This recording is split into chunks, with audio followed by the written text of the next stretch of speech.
Hi friends, வணக்கம். Welcome to yoga teaching. இந்த வீடியோவில் வந்து 6th மக்களாட்சி அப்படின்ற பாடத்தை தான் பார்க்க போகிறோம். நம்ம ஆல்ரெடி வந்து 4 லெசன் வந்து டீச் பண்ணிட்டோம்.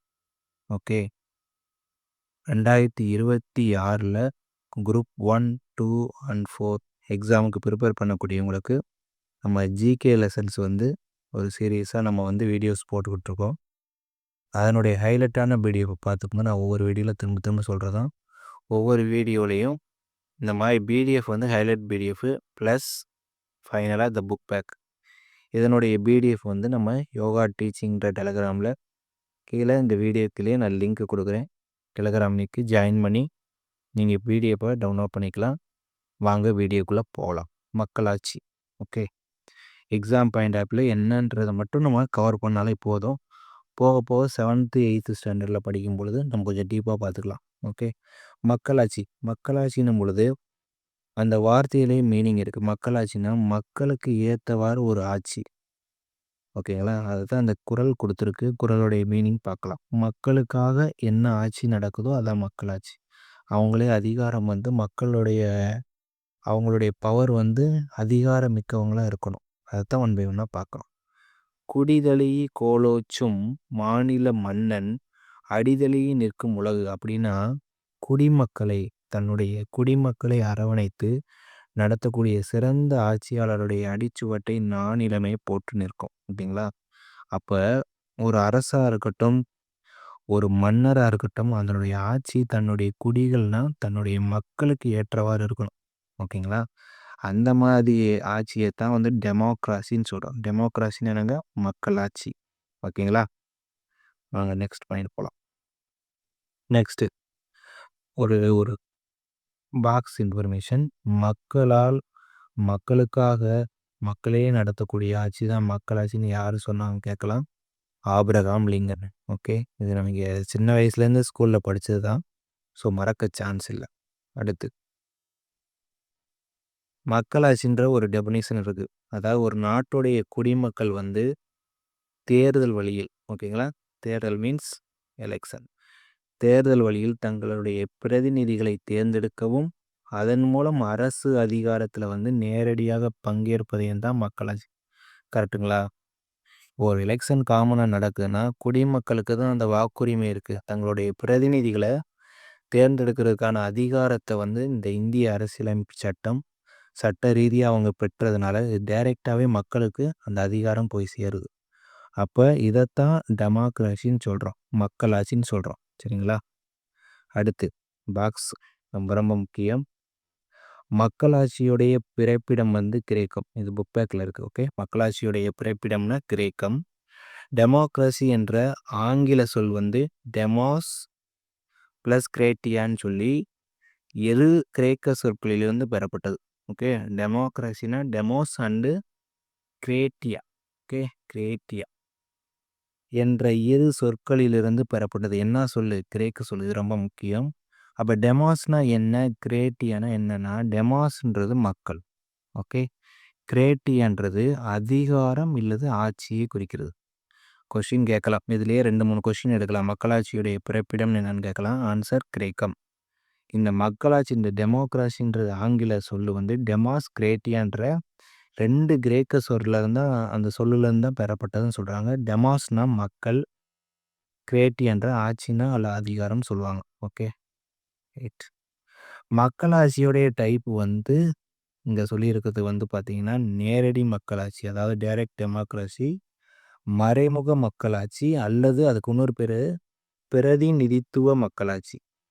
ரெப்ரசன்ட் பண்ணி இருப்பாங்க, அதான் ரெப்ரசன்டேட்டிவ் டெமோக்ரஸின்னு சொல்லுவாங்க. அப்போ 2 டைப் இருக்குது, நேரடி மறைமுக மக்களாட்சி. மறைமுக மக்களாட்சிக்கு இன்னொரு பேர் பிரதிநிதித்துவ மக்களாட்சி. அப்போ நேரடி மக்களாட்சினா என்ன, மறைமுக மக்களாட்சினா என்னன்றதை பார்க்கலாம். இங்கே பாருங்கள், நேரடி மக்களாட்சி முறையில் வந்து மக்களே சட்டம் இயற்றக்கூடிய அதிகாரத்தை பெற்று இருப்பாங்கன்னு சொல்கிறாங்க. ஓகே, கீழே பாருங்கள் இந்த பாக்ஸில். நேரடி மக்களாட்சியில் வந்து மக்களே வந்து சட்டங்களை உருவாக்குறாங்க. அனைத்து சட்ட திருத்தங்களையும் மக்கள் தான் என்ன பண்ணுறாங்க, அங்கீகரிக்கிறாங்க. அரசியல்வாதி என்ன பண்ணுவாங்கன்னா நாடாளுமன்ற செயல்முறைகளின்படி ஆட்சி செய்வாங்க. இது ரொம்ப முக்கியம். இதுதான் எக்ஸாம் பாயிண்ட் ஆப்பில் நோட் பண்ணிக்கோங்க. நேரடி மக்களாட்சியை வெற்றிகரமாக செயல்படுத்தக்கூடிய வரலாற்றை எந்த நாடு பெற்றிருக்குன்னா சுவிட்சர்லாந்து. Okay, Switzerland. நேரடி மக்களாட்சியை ஒரு எடுத்துக்காட்டோ இல்லை வெற்றிகரமாக செயல்படுத்தக்கூடிய நாடுன்னு கேட்டிங்கன்னா சுவிட்சர்லாந்து. ஓகேங்களா, அடுத்து வாங்க. இந்த மக்களாட்சியில் 2 டைப் பார்த்தோம். அது உங்களுக்கு சரியாக புரிஞ்சிருக்காது. மக்களாட்சியில் நேரடி மக்களாட்சின்னு பார்த்தோம், பிரதிநிதித்துவ மக்களாட்சி, அதாவது மறைமுக. ஓகே, இதுக்கு மீனிங் என்னென்னா, ஃபஸ்ட்டு கீழே இருந்து வாங்க. நேரடி மக்களாட்சியில் மக்கள் வாக்களிக்கிறாங்க நேரடியாக. அப்போ சட்ட திட்டங்களுக்கு உட்பட்டு, அந்த விதிகளுக்கு உட்பட்டு அந்த ஆட்சியில் அமருவாங்க. ஓகே, இதில் மக்கள் நேரடியாக டைரெக்டாகவே கனெக்ட் ஆவாங்க. ஓகே, மக்கள் டைரெக்டாக வாக்கு போடுற இடத்துக்கு வந்துடுறாங்க. ஓகே, இந்த டயக்ராம் பாருங்கள். அடுத்து சட்ட திட்டங்கள் விதிகளுக்கு உட்பட்டு அதுக்கப்புறம் ஆட்சி அமைக்கிறாங்க. இங்கே மறைமுக மக்களாட்சியில் பார்த்தீங்கன்னா, மக்கள் வாக்கு பண்ணுறாங்க, அதாவது ஓட்டிங் பண்ணுறாங்க. அது யாருன்னா, மக்கள்கிட்ட மெஜாரிட்டியாக மெம்பர்ஸ், அதாவது இவங்க சார்பாக மெம்பர்ஸ் செலக்ட் பண்ணி இவங்களுடைய சார்பாக பிரதிநிதிகள்னு சொல்லுவாங்க. இந்த உதாரணத்துக்கு தலைவர், செயலாளர், பொருளாளர் இந்த மாதிரி இருக்கலாம். பொருளாளர், செயலாளர் இந்த மாதிரி இருக்கும்ல. அந்த மாதிரி ஓட்டிங் பண்ணி அவங்க சட்ட திட்டங்களுக்கு உட்பட்டு அவங்கள ஆட்சியில் அமர வச்சு அதன் மூலமாக நாட்டை நிர்வகிப்பாங்க. அதுதான் பிரதிநிதித்துவம். எடுத்துக்காட்டு இந்தியா, இங்கிலாந்து, அமெரிக்க நாடுகள் ஃபுல்லாமே பிரதிநிதித்துவ மக்களாட்சி. நேரடியில் மக்களுடைய ஓட்டிங்காக இருக்கட்டும், எல்லாமே டைரெக்டாக இருக்கும். இங்கே இன்டைரக்ட்ன்றது மக்கள் தேர்ந்தெடுக்கப்பட்ட பிரதிநிதியை தான் என்ன பண்ணுவாங்க, ஓட்டிங் பண்ணி தேர்ந்தெடுப்பாங்க. சரிங்களா, அவங்க சார்பாக அவங்க டிசிஷன் எடுக்கிறது தான். மக்கள் ஒரு பிரதிநிதி மெம்பர் செலக்ட் பண்ணுவாங்க. அந்த மெம்பராக சேர்ந்து அவங்க ஒரு ஓட்டிங் போடுவாங்க. ஓகேங்களா, இதான் பிரதிநிதித்துவ மக்களாட்சி. டைரெக்டாக மக்கள் கனெக்ட்னா நேரடி, இன்டைரக்டாக மக்கள் கனெக்ட்னா அது பிரதிநிதித்துவ மறைமுக மக்களாட்சின்னு சொல்லுவாங்க. ஓகே, இது மீனிங் தெரிஞ்சுக்கோங்க. இதில் எக்ஸாம் பாயிண்ட் ஆஃப் வியூவில் கேட்குறதுன்னா, நேரடி மக்களாட்சிக்கு எடுத்துக்காட்டுனா சுவிட்சர்லாந்து, மறைமுகத்துக்குன்னா இந்தியா, இங்கிலாந்து, அமெரிக்க ஐக்கிய நாடுகள். சரிங்களா, ஓகே. பிரதிநிதித்துவ மக்களாட்சியிலே 2 சொல்கிறாங்க. பிரதிநிதித்துவம் சொல்லலாம், இல்லைன்னா மறைமுக மக்களாட்சின்னு சொல்லலாம். ஓகே, அதில் 2னா என்னென்னா, நாடாளுமன்ற மக்களாட்சி, அதிபர் மக்களாட்சின்னு கொடுத்துருக்கு. நாடாளுமன்ற மக்களாட்சியில் இந்தியா, இங்கிலாந்து. ஓகே, அதிபரில் அமெரிக்க ஐக்கிய நாடுகள், கனடா 2 இருக்குது, நோட் பண்ணிக்கோங்க. அடுத்து ஜனநாயக ரீதியாக முடிவெடுப்பது, அதாவது டெமோக்ராட்டிக் டிசிஷன் மேக்கிங் என்றால் என்னென்னா, கீழே பாருங்கள். மக்களாட்சி அமைப்புகளில் முடிவெடுக்கக்கூடிய அதிகாரம் தலைவரிடம் குவிந்திருக்காது. அப்போ தலைவர்கிட்ட இல்லாமல் யார்கிட்ட இருக்குன்னா, மாறாக அதிகாரம் ஒரு குழுட்ட இருக்குமா. அந்த குழு என்ன பண்ணுவாங்கன்னா, சட்ட திட்டங்களுக்கும் விதிமுறைகளுக்கு உட்பட்டு அந்த குழு தொடர்புடையோர் அனைவரையும் உள்ளடக்கிய வெளிப்படையான உரையாடல்களை முன்னெடுக்கும். பின்னர் அவர்களிடையே ஒருமித்த கருத்தொற்றுமை ஏற்பட்டதும் இறுதி முடிவினை எடுக்கும். இதைத்தான் ஜனநாயகம். இந்த பாராகிராஃப் மீனிங் புரியலன்னா அப்படியே இந்த இமேஜ் வாங்க. இந்த தமிழ்நாடு பார்லிமெண்ட் இருக்கா, ஓகே, இங்கே வாங்க. இந்த பாராகிராஃப் வாங்க. மக்களாட்சி அமைப்புகளில் முடிவெடுக்கக்கூடிய அதிகாரம் தலைவரிடம் குவிந்திருக்காது. ஓகே, இப்போ இங்கிட்டு மக்களால் தேர்ந்தெடுக்கப்பட்ட பிரதிநிதிகள் இருக்காங்க. இந்த பக்கமும் பிரதிநிதி இருப்பாங்க, நடுவில் சபாநாயகர் இருப்பாங்க, இங்கிட்டு சிஎம் இருக்காங்க, இங்கிட்ட ஆப்போசிட் எதிர்கட்சி இருப்பாங்க. இவங்க 2 பேருமே பொதுவாக ஒரு வெளிப்படையான ஒரு உரையாடல் நடத்துவாங்க. நடத்தி 2 பேருக்குமே காம்ப்ரமைஸ் ஆகக்கூடிய ஸ்டேட்மெண்ட் ஒத்து போனால் மட்டும்தான் ஒரு முடிவு எடுப்பாங்க. இதுதான் ஜனநாயக ரீதி. ஓகே, நம்ம ஆட்சியில் இருக்குன்னு சொல்லிட்டு நம்ம எடுக்கிறதா முடிவுன்னு எடுக்காமல் ஒரு பொதுவான அந்த சட்டமன்றத்தில் ரெண்டு கட்சி சார்பாக மக்களால் தேர்ந்தெடுக்கப்பட்ட பிரதிநிதிகள் அங்கே அமர்ந்து அங்கே வெளிப்படையாக அவங்களுடைய தனித்தன்மை, அவங்க கட்சி சார்ந்த விஷயங்களை டிஸ்கஸ் பண்ணுவாங்க. 2 பேருக்குமே ஒத்து போனால் அந்த விஷயத்தை முடிவு எடுக்கிறதுக்கு பேர் தான் ஜனநாயக ரீதியான முடிவு. உங்களுக்கு புரிஞ்சிருக்குன்னு நினைக்கிறேன். அடுத்து உலக மக்களாட்சி தினம் 2007 ஐநா என்ன பண்ணுறாங்கன்னா, செப்டம்பர் 15. ஓகே, ரொம்ப முக்கியம். புக் பேக்கில் கேட்டிருக்காங்க. செப்டம்பர் 15ஆம் நாள் தான் உலக மக்களாட்சி தினம். தூக்கத்தில் எழுப்பி கேட்டால் கூட சொல்லணும், செப்டம்பர் 15 உலக மக்களாட்சி தினம். ஐநா சபை எப்போ அங்கீகரிச்சுன்னா 2007. ஓகே. அடுத்து அரசியலமைப்பு சட்டம் வந்து நமக்கு என்ன மாதிரியான உரிமைகளை வழங்கியிருக்குன்னா, இந்தியர் ஒவ்வொருக்கும் சுதந்திரம், சமத்துவம், நீதி பெறக்கூடிய உரிமையை உறுதி செய்யிருக்கு. இந்த போன பாடத்திலே பார்த்தோம். ஓகேங்களா. அடுத்து இந்திய அரசமைப்பு சட்டம் தான் உலகிலேயே எழுதப்பட்ட அரசியலமைப்பு சட்டங்களே மிக நீளமானது. Doctor B.R. அம்பேத்கர் அவர்கள் தான் என்ன பண்றார், அவருடைய தலைமையிலான சட்ட வரைவு குழு உருவாக்கியது. அதனால தான் அவரை நமது அரசமைப்பு சட்டத்துடைய உருவாக்கிய முதன்மை வடிவமைப்பாளராக கருதப்படுறார். இது பேசிக்காக இருந்து படித்ததுனால இதை நீங்கள் போட்டுருவீங்க. ஓகேங்களா. அடுத்து இது பார்த்த மக்களால் மக்களுக்காக மக்களை நடத்தக்கூடிய ஆட்சி மக்களாட்சி. சொன்னது யாருன்னா ஆப்ரஹாம் லிங்கன். ஓகே, ரொம்ப முக்கியம். அடுத்து மக்களாட்சி அமைப்பில் வந்து அதிகாரம் வந்து மக்கள்கிட்ட இருக்குது. ஓகே. மக்களாட்சி அரசில் வந்து 18 வயசு நிறைவுற்ற அனைத்து குடிமக்களுக்கும் தங்களுக்கான பிரதிநிதியை தேர்ந்தெடுக்கக்கூடிய உரிமை. புரியுதுங்களா. மறைமுக மக்களாட்சியில் நம்ம என்ன பார்த்தோம், ஓட்டர்ஸ் வாக்காளர்ஸ் இருக்காங்க. அவங்க என்ன பண்ணுவாங்கன்னா பிரதிநிதிகளை தேர்ந்தெடுப்பாங்க. நான் இதில் பாருங்க இமேஜை வச்சு சொன்னாதே உங்களுக்கு புரியும். மக்கள் வாக்குகள், அந்த வாக்கு தேர்ந்தெடுக்கப்பட்ட பிரதிநிதி இவங்க தானே அவங்க சட்ட திட்டங்கள் விதிகளுக்கு உட்பட்டு ஆட்சி அமைப்பாங்க. ஃபைனலாக வந்து பிரதிநிதித்துவ மக்களாட்சி. இந்த ப்ளோ சார்ட் பார்த்தாலே அதுக்கான மீனிங் தெரிஞ்சிடும். ஓகே. அடுத்து முக்கியமான பாராகிராஃபு. உலகிலேயே முதல்ல பெண்களுக்கு வந்து ஓட்டுரிமை அளித்த நாடு வந்து நியூசிலாந்து. எப்போனா ஃபஸ்ட் டைமாக உலகிலே 1893. ஓகே, இந்த பாருங்க அப்படி நோட் பண்ணிங்க. உலகிலே முதலில் பெண்களுக்கு ஓட்டுரிமை அளித்த நாடு நியூசிலாந்து 1893.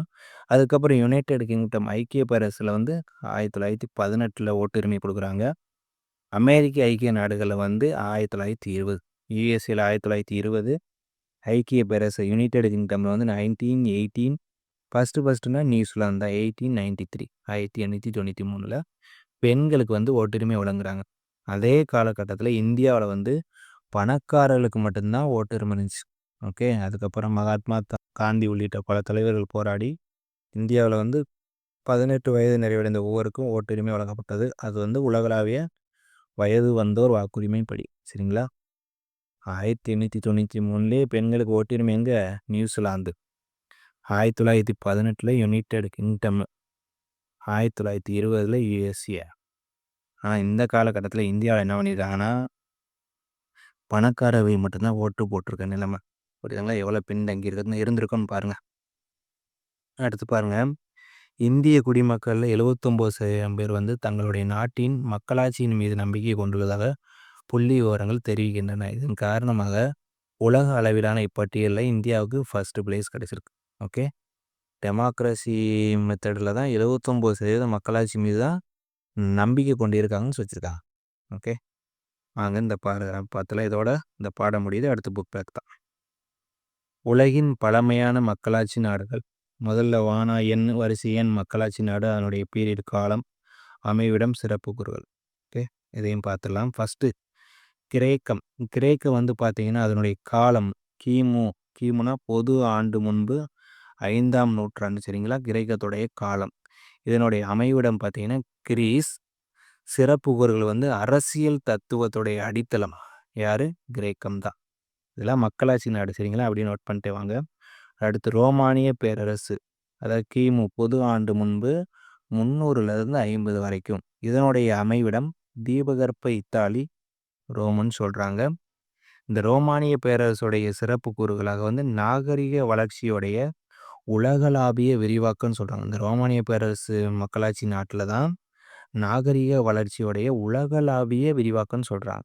2 டைம் படிங்க, உங்களுக்கே புரிஞ்சிடும். புரியலைனாலும் எப்படியாவது மைண்டில் ஏற்றிடுங்க. ஓகேங்களா.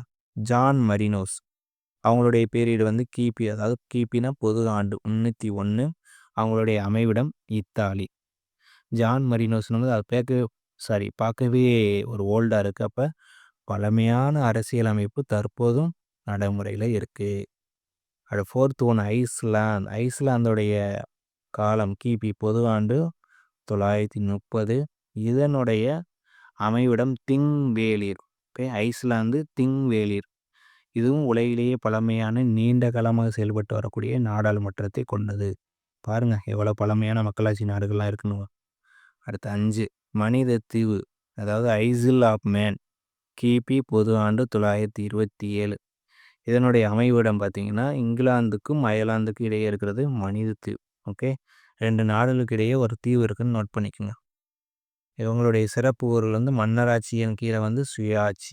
ஓகே, அடுத்த 6 இங்கிலாந்து வந்து கிபி பொது ஆண்டு 13ஆம் நூற்றாண்டு. இவங்களுடைய அமைவிடம் இங்கிலாந்து தான். இங்கிலாந்து இது ரொம்ப முக்கியம். 1215 எழுதப்பட்ட மகாசாசனம்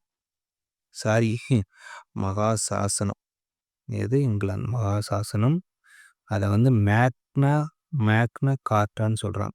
கேட்கலாம், நேம் கூட மாற்றி கூட. மேக்னா கார்ட்டா இயர் வந்து 1215 எழுதப்பட்ட மகாசாசனம். அடுத்து 7 அமெரிக்க ஐக்கிய நாடுகளுடைய பீரியடு வந்து கிபி பொது ஆண்டு 1789. இதனுடைய அமைவிடம் அமெரிக்க ஐக்கிய நாடுகள். மிக பழமையான மக்களாட்சிகளுள் ஒன்று. அவ்வளோதான். இந்த பாக்ஸை பொறுத்தளவு என்னடா வித்தியாசமாக இருக்குது, நமக்கு மறந்துடுமோன்னு நினைக்க வேண்டாம். இதை நோட்ஸ் போட்டு 1 by 1 எழுதி ரிவிஷன் பண்ணாலே ஆட்டோமேட்டிக்காக வந்துடும். சரிங்களா? ஃபைனலாக புக் பேக் பார்த்தலாம். கலைச்சொற்கள் மக்களாட்சி, மக்களால் நடத்தக்கூடிய ஆட்சி தான். தேர்தல் வந்து மக்கள் தங்கள் பிரதிநிதிகளை தேர்ந்தெடுக்கும் முறை. இதெல்லாம் சும்மா ஜஸ்ட் ரீடு தான். ஓகே, ஜஸ்ட் ரீடு உள்ளே பார்த்து தான் புக் பேக் போயிடலாம். இந்த பாடம் சின்ன பாடம் தான். இந்த பாக்ஸ் தான் கொஞ்சம் அப்படியே இழுத்துருச்சு, வேறு ஒன்றும் இல்லை. இருந்தாலும் படிச்சு தான் ஆகணும் நம்ம போஸ்டிங் வாங்கணும்னா. ஃபஸ்ட்டு கொஸ்டின், ஆதி மனிதன் பகுதியில் டேஸ் பகுதியில் வந்து குடியேறி விவசாயம் செய்ய தொடங்கினா ஆற்றோரம். ஓகே, இதான் பேசிக் ஒன் வேர்டு தாங்க. மக்களாட்சியுடைய பிறப்பிடம் இது வந்து நம்ம பாக்ஸில் பார்த்தோம். ஓகே, கிரேக்கம். உலக மக்களாட்சி தினம் செப்டம்பர் 15. எப்போ 2007 வந்து ஐநா வந்து அங்கீகரிச்சிருப்பாங்க. ஓகே, நேரடி மக்களாட்சியில் வாக்களிப்பவர்கள் வந்து வாக்காளர்கள் தான். வாக்காளர்னா ஆணும் சரி பெண்ணும் சரி பிரதிநிதி ஓட்ஸ் பண்ணுவாங்க, ஓட்டிங். அதனால் வாக்காளர்கள். கோடிட்டிடம், நேரடி மக்களாட்சியை செயல்படுத்தக்கூடிய நாடு சுவிட்சர்லாந்து. ஓகே, மக்களாட்சியான வரையறையை வகுத்தவர் ஆபிரகாம் லிங்கன். மக்கள் டேஸ் அளிப்பதன் மூலம் தங்கள் பிரதிநிதிகளை தேர்ந்தெடுக்கிறாங்க, வாக்கு. நம் நாட்டில் டேஸ் மக்களாட்சினா பிரதிநிதித்துவ மக்களாட்சி. அவ்வளோதான் ஃப்ரெண்ட்ஸ், இந்த பாடம் இனியே நிறைவடைகிறது. இதனுடைய பிடிஎஃப் வந்து யோகா டீச்சிங்ன்ற டெலகிராமில் நீங்கள் டவுன்லோட் பண்ணிக்கலாம். அதுக்கான ஆப்ஷன் அதில் தான் நாங்கள் அப்லோட் பண்ணுவோம். இதோட 6th முதல்ல வந்து இந்த வீடியோவில் எண்டில் ஒன்று சொல்லிடுறேன். ஃபஸ்ட்டு பன்முகத்தன்மை அறிவம், 2nd சமத்துவம் பெறுதல், 3rd தேசிய சின்னங்கள், 4th வந்து இந்திய அரசமைப்பு சட்டம், இந்த 5வது படம் மக்களாட்சி. இன்னும் ஒரு லெசன் இருக்குது, அதோட 6th பாலிட்டி முடியுது. அடுத்து 7th பாலிட்டிலேருந்து கிளாஸ் ஸ்டார்ட் ஆகும். ஸோ இது வந்து 1 by 1 உங்களுக்கு எக்ஸாமுக்குள்ளே இந்த 2026 ஓரளவு ஜிகே லெசன்ஸ் ஒரு ஆல்மோஸ்ட் எங்களுடைய சுச்சுவேஷன் பொறுத்து முடிச்சு கொடுத்துருவோம். ஸோ மறக்காமல் யோகா டீச்சிங்கை